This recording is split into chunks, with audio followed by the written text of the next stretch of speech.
How well they succeeded is shown in the following film, which is a classic example in the art of fine precision wooden boat building.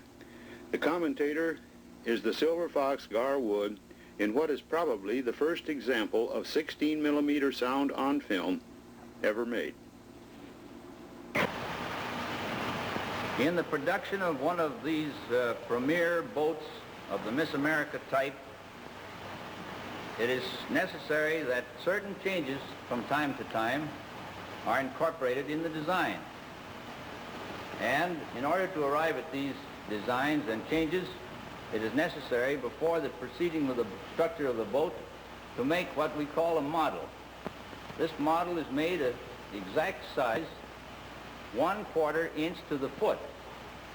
And the one which I show you here is the exact model of the Miss America the 9th, which now holds the world's record. In comparison with this, I want to show you the model of the new boat which we are about to build. This is the model of the Miss America the 10th, and by observation you will note that the 10th is somewhat larger than the 9th.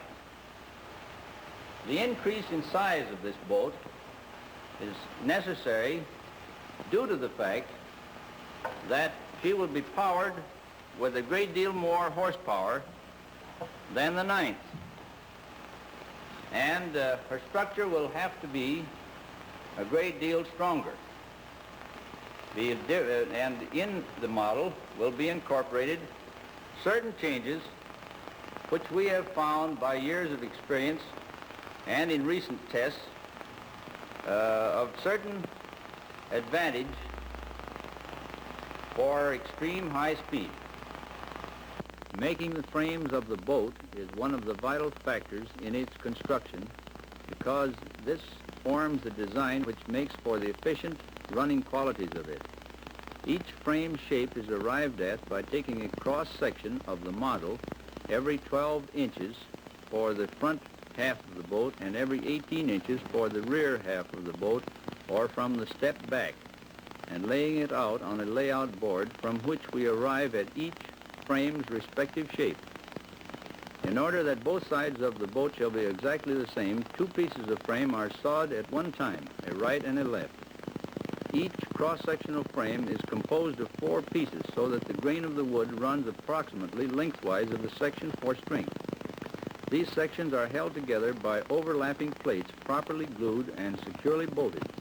This makes up a very rigid construction. The frames are made up from rock elm, a product of Michigan, and of course there are other woods used in the construction of the boat, such as white pine from Minnesota, white oak, also a product of Michigan, white spruce from Oregon, and mahogany from the Philippine Islands. After the frames have been sawed to their particular design and bolted together, they naturally have sharp edges and slivers which must be sanded off, and here is a special machine for this work. It has an endless belt of sandpaper running over 2 rollers driven by an electric motor. When the frames are sawed and securely put together, they are sorted and stacked in their respective positions. A notch has been provided in the center of the frame assembly, which makes it easy to locate when placed on the keel. The frames are also notched or recessed on the upright section for receiving batten strips. In the building of a ship, the first part to be made is the keel, and the laying of it is usually accompanied by a fitting ceremony for ships of any magnitude. I believe it would be fitting to break a bottle of champagne over the laying of the keel of our America, but as we can only afford 1 bottle of champagne, we prefer to use that at the christening of the boat. The keel, 4-foot, and bow stem are made of white oak, properly tongued and grooved for receiving the garboard streak plank, the ends of the ribs, and the ends of the longitudinal planking. It is then placed on upright supports in a level position, secured in place, and we are then ready to set the frames in their respective positions. You have already witnessed the laying of the keel of the Miss America the 10th, and the center section at the step. We are now going to show you how the transom or the stern board of the boat is put in place. This board is made of Philippine mahogany and trimmed with rock elm, one of the strongest woods that's known.